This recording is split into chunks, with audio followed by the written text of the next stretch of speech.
Subscribe करें और bell icon पर क्लिक करें। लास्ट क्लास में हमने अधिगम के वक्र और अधिगम के पठारों को समझा था, जिसमें हमने समझा था कि अधिगम के वक्र क्या होते हैं, अधिगम के पठार क्या होते हैं और अधिगम के पठार के बनने के कारण क्या होते हैं।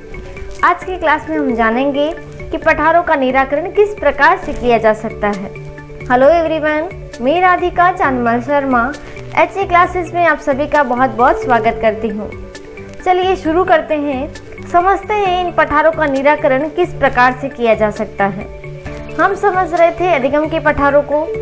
अधिगम का पठार वह रेखाचित्र है या वह अवस्था है जिसमें कोई भी बच्चा जब सीख रहा है और सीखते समय यदि अगर ऐसी स्थिति उस बच्चे के सामने बनती है कि केवल समय बढ़ रहा है, बच्चे का जो अधिगम लेवल है वो नहीं बढ़ पा रहा है, बच्चा जो सीख रहा है उसकी जो मात्रा है उसमें वृद्धि नहीं हो पा रही है, तो इसका अर्थ ये हुआ कि हमारा जो बच्चा है उसका जो अधिगम है उसका पठार बन चुका है।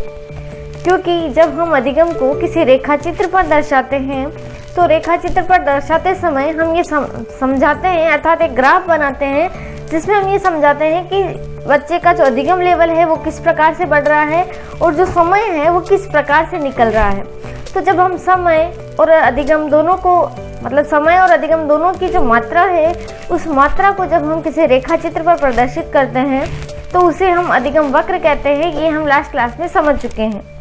अगर आपने वह वीडियो नहीं देखा है तो इस वीडियो की डिस्क्रिप्शन में आपको उसकी लिंक मिल जाएगी या आपको वीडियो के अंत में भी वह वीडियो मिल जाएगा। चलिए समझते हैं इन पठारों का निराकरण किस प्रकार से किया जा सकता है।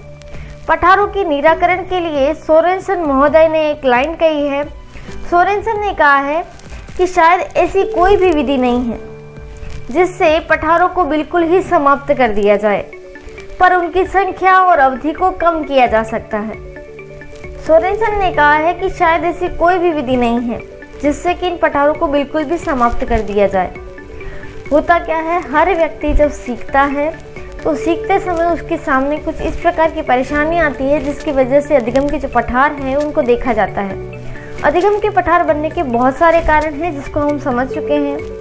अब होता क्या है, हमारा बच्चा पढ़ना शुरू करता है, कुछ समय बाद उसका मोटिवेशन कम हो जाता है, वातावरण उसके विपरीत हो जाता है, परिस्थिति ऐसी नहीं रहती जिसकी वजह से वो पढ़ पाए। कभी कभी हमारा खुद का जो माइंड होता है वो भी, हम जब लगातार पढ़ते हैं तो लगातार पढ़ने की वजह से क्या होता है, हमारा जो मेंटली जो थकान है वो हो जाती है और मेंटली थकान के कारण भी बच्चा बहुत देर तक, ज़्यादा देर तक सीखना चाह रहा है लेकिन वो नहीं सीख पाता है। तो इस प्रकार के पठारों के लिए सोरेनसन कह रहे हैं कि शायद ऐसी कोई भी विधि नहीं है जिससे क्या किया जा सके, इन पठारों को बिल्कुल भी समाप्त किया जा सके। बिल्कुल समाप्ति नहीं हो सकते हैं, पर उनकी जो संख्या है उसमें क्या की जा सकती है, कमी की जा सकती है और बनने की जो अवधि है उसको भी क्या किया जा सकता है, कम किया जा सकता है। जैसे कोई बच्चा है, उसने अधिगम शुरू किया है, हमने उसका ग्राफ बनाना शुरू किया है, ठीक है। बच्चे का एक साइड अधिगम दर्शा रहे हैं और दूसरी साइड हम उस ग्राफ में दर्शा रहे हैं, मतलब नीचे हम दर्शा रहे हैं समय को। तो ग्राफ से आप समझ सकते हैं कि हम ग्राफ में क्या करते थे, सबसे पहले मतलब एक साइड में हम किसी दूसरे चर को दर्शाते थे और नीचे की साइड में हम किसी दूसरे चर को दर्शाते हैं। अब यहाँ हमारे पास एक तो समय, कि समय किस प्रकार से व्यतीत हो रहा है, मतलब बच्चा सीखने में कितना समय ले रहा है, हमें ये देखना है। तो हम क्या करेंगे, समय को दर्शा दिया हमने, अधिगम की मात्रा को भी दर्शा दिया। तो क्या होता है, जैसे ही बच्चा सीखना शुरू करता है, कभी कभी बच्चा बहुत जल्दी सीखता है, कभी कभी धीरे धीरे सीखता है और कभी कभी ऐसा होता है कि बच्चे ने सीखना शुरू किया लेकिन एक सीमा आ जाती है बच्चे की और सीमा की वजह से क्या हो जाता है, बच्चे का जो अधिगम होता है वो रुक जाता है। जैसे आपको कोई विषय वस्तु सीखनी है, आपने उस विषय वस्तु को जितना आपका मेंटल लेवल है उससे ज़्यादा समझने का प्रयास किया, उदाहरणों का उपयोग कर लिया, हर तरह का जो आपको प्रयोग करना था उस चीज़ को सीखने का वो आपने कर लिया, लेकिन उससे अच्छा, उससे बेटर आपसे नहीं हो रहा है। तो जब नहीं हो रहा है तो वो क्या आती है, एक सीमा आ जाती है। अब यहाँ कहा जा रहा है सोरेनसन के द्वारा कि उनकी संख्या को हम क्या कर सकते हैं, कम कर सकते हैं। अधिगम के जो पठार बन रहे हैं, बच्चे को अगर मोटिवेशन दिया जाए, बार बार बच्चे को अगर अच्छी शिक्षण विधियों के द्वारा पढ़ाया जाए तो ये जो पठार बनने के जो चांसेस होते हैं उनको क्या किया जा सकता है, कम किया जा सकता है। और उसके साथ साथ क्या हो सकता है, अधिगम का जो पठार बना ना, उस पठार बनने की जो अवधि, मतलब जो अपना पैरेलल चलने लग गया ना, क्योंकि पहले तो क्या हो रहा था, अपनी जो लाइन थी रेखा चित्र में जो ग्राफ बन रहा था वो क्या बन रहा था, पहले तो हमारा सीधा सीधा जा रहा था, मतलब सीधा सीधा जाने से अभिप्राय है वो ऊपर की ओर जा रहा था।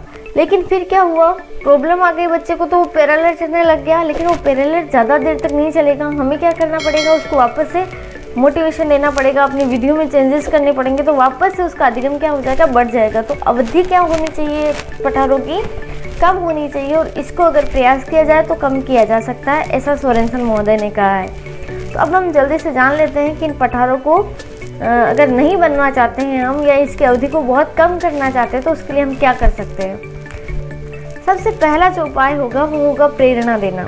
प्रेरणा किसे देना, तो कार्य सीखने वाले को प्रेरणा देना। जो बच्चा अधिगम कर रहा है, जो बच्चा सीख रहा है, उसे क्या करना है, मोटिवेशन देना है। क्योंकि जब बच्चा अंदर से मोटिवेट हो जाता है तो उसके बाद बच्चे को किसी भी प्रकार के पठार जैसी जो समस्या है उसका सामना नहीं करना पड़ता है। वो किसी न किसी तरह से अपना जुगाड़ करके अपनी जो चीज़ें हैं उनको समझ ही लेता है। अपना जो काम वो सीख रहा है उस काम को वो कम्प्लीटली सीख लेता है।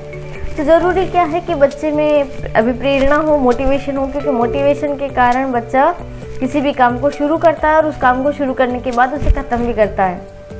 तो ख़त्म जब बच्चा अगर मोटिवेशन के कारण करेगा तो अपने आप वो क्या करेगा, उस काम को सीख लेगा। नेक्स्ट जो उपाय है वो है कार्य को सीखने की उचित विधि। किसी भी काम को सीखने की जो उचित विधि है उसका इस्तेमाल बच्चे को करना चाहिए। कई बार क्या होता है, बच्चा जो सीख रहा है उसके लिए वो विधि जो इस्तेमाल करता है वो ही गलत इस्तेमाल कर लेता है। विधि गलत इस्तेमाल करने से अभिप्राय है, जैसे कोई बच्चा है और उसने देखा है कि कोई बता रहे हैं कि ट्रिक के माध्यम से हम अधिगम के पठारों को समझ सकते हैं। अब ट्रिक के माध्यम से अधिगम के पठारों को वो क्या करेगा, समझेगा तो क्या याद करेगा, क्योंकि ट्रिक जो होते हैं उसमें याद ही करना पड़ता है। और जब बच्चे ने उन चीज़ों को किसी के साथ कनेक्ट करके एक बार याद कर लिया, उसके बाद जब वो एग्ज़ाम में बैठता है तो एग्ज़ाम में क्या होता है, वहाँ पर जो 4 ऑप्शन होते हैं वो चारों के चारों ऑप्शन किस प्रकार से होते हैं, सब ऐसे होते हैं कि बच्चे को लगता है कि ये सही है, ये सही है, ये सही है और ये भी सही है, या फिर 2 में तो कन्फ्यूज़न होता ही है कि इन दोनों में से कोई एक सही है। तो वहाँ पर क्या होता है, उसका जो ट्रिक होता है वो काम नहीं करता है। और जब ट्रिक काम नहीं करेगा तो फिर क्या होगा, बच्चा जब वापस पढ़ने बैठेगा तो जो अधिगम है उसके पठार जो है उनको देखा जाएगा। नेक्स्ट जो उपाय है वो है आराम करना। आराम करने से अभिप्राय ये नहीं कि सो जाए, आराम करने से अभिप्राय है कि जो बच्चा सीख रहा है उसे थोड़ी देर पढ़ाने के बाद या थोड़ी देर समझाने के बाद या थोड़ी देर उस काम को सिखाने के बाद क्या करना चाहिए, रेस्ट देना चाहिए। क्योंकि रेस्ट एक ऐसी चीज़ है जिसकी वजह से बच्चा जो है वो पूरी तरह से वापस जब नया आएगा, मतलब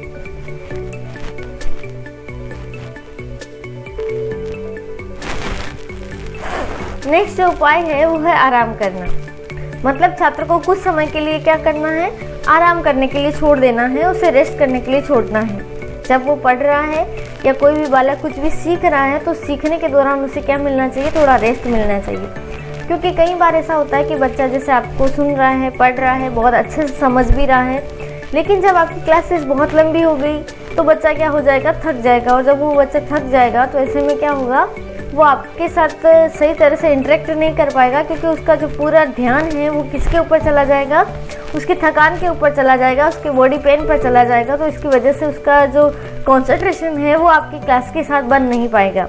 तो ज़रूरी है, इसीलिए तो हमारे जो छोटे बच्चे होते हैं या जो क्लासेस होती है उसमें हमें क्या देना पड़ता है, बच्चे को थोड़ा ब्रेक देना पड़ता है। ब्रेक की वजह से क्या होता है, बच्चा जब वापस से क्लास में आता है तो थोड़ा एनर्जेटिक होकर आता है। और जब बच्चा एनर्जेटिक होकर आएगा और थकान को छोड़ कर आएगा, मतलब थकान से रिलैक्स होकर के फिर आएगा, तो हमारा जो बच्चा है उसका अधिगम लेवल अपने आप बढ़ेगा और पठारों की समस्या नहीं आएगी। आपने मनोवैज्ञानिक जो रिसर्च हुए हैं उनके बारे में भी सुना हो, नेपी जिसे हम कहते हैं, जैसे छोटी नींद जिसे कहा जाता है। अगर बच्चा पढ़ाई कर रहा है, उसने 2 घंटा पढ़ाई की और उसके बाद अगर वो 10 मिनट या 15 मिनट की नींद ले लेता है, केवल 15 मिनट की जो नींद है वो अगर बच्चा लेता है और वापस उठ करके जब वो पढ़ने लगता है तो उस समय उसकी जो एनर्जी है वो वैसे ही होती है जैसे वो 2 घंटे पहले जब पढ़ने बैठा था तब थी। तो ये कमाल की चीज़ है कि जब बच्चा रेस्ट करता है तो उसके बाद वो वापस अपना जो अधिगम है उसको जब करने लगता है तो उसका जो अधिगम लेवल है वो बहुत अच्छा होता है, अधिगम लेवल बढ़ जाता है, क्योंकि बच्चा पूरी तरह से कॉन्सेंट्रेशन कर पाता है। तो रेस्ट बहुत इंपॉर्टेंट चीज़ है जिससे हम पठारों का निराकरण कर सकते हैं। नेक्स्ट जो पॉइंट है वो ये है कि अगर हम बच्चों को अच्छा वातावरण दें, क्योंकि वातावरण भी पठारों के निर्माण में एक महत्वपूर्ण भूमिका प्ले करते हैं, तो हमारा जो वातावरण है बच्चे का, उस वातावरण में भी हमें क्या किया जाना चाहिए, सुधार किया जाना चाहिए। बच्चे के घर के वातावरण को भी थोड़ा ध्यान देना चाहिए, और जो विद्यालय का वातावरण है या उसके आसपास का जो वातावरण है, अगर हम उसमें ध्यान दें तो बच्चा का जो अधिगम लेवल है उसको बढ़ाया जा सकता है और पठारों की जो समस्या है उसका निराकरण किया जा सकता है। क्योंकि अधिकांश जो पठार होते हैं उनका बनने का जो कारण होता है वो होता है घर का वातावरण। अब जो मुख्य बातें हो गई पठारों के बनने की और उनके निराकरण की, वो ये है कि जो टीचर पढ़ा रहा है उसके पास अच्छा खासा नॉलेज होना चाहिए उन चीज़ों का, और उसमें ये कौशल होने चाहिए, ये स्किल्स होने चाहिए कि वो जब बच्चे को पढ़ाए तो वो बच्चों को इस प्रकार से पढ़ाए कि बच्चा समझ रहा हो। क्योंकि अगर वो मनोवैज्ञानिक है, अर्थात वो उससे पता चल रहा है कि बच्चे समझ रहे हैं या नहीं समझ रहे हैं, तो वो क्या करेगा, अपनी जो विधि है उसमें चेंजेस लाएगा, पड़ेगा कि बच्चों को किसी भी प्रकार की परेशानी नहीं आनी चाहिए। क्योंकि जब टीचर की शिक्षण विधियाँ अच्छी है, वो अच्छे से पढ़ा रहा, तो मतलब वो बच्चों की जो रुचि है उसको भी जागृत कर पाएगा, बच्चों में उत्साह ला पाएगा, और जिसकी वजह से जो अधिगम लेवल है वो लगातार बढ़ता जाएगा। हमें कार्य को सीखने की अच्छी विधि देनी है, हमें बच्चे को बीच बीच में थोड़ा थोड़ा विश्राम भी करने देना, ऐसा नहीं कि सुबह से शाम तक बच्चे को पढ़ा ही रहे हैं, तो ऐसे पढ़ाने से भी अधिगम लेवल नहीं बढ़ता है। तो ये थे पठारों के निराकरण के उपाय। HC क्लासेस की लेटेस्ट अपडेट के लिए चैनल को सब्सक्राइब करें और बेल आइकन पर क्लिक करें। धन्यवाद।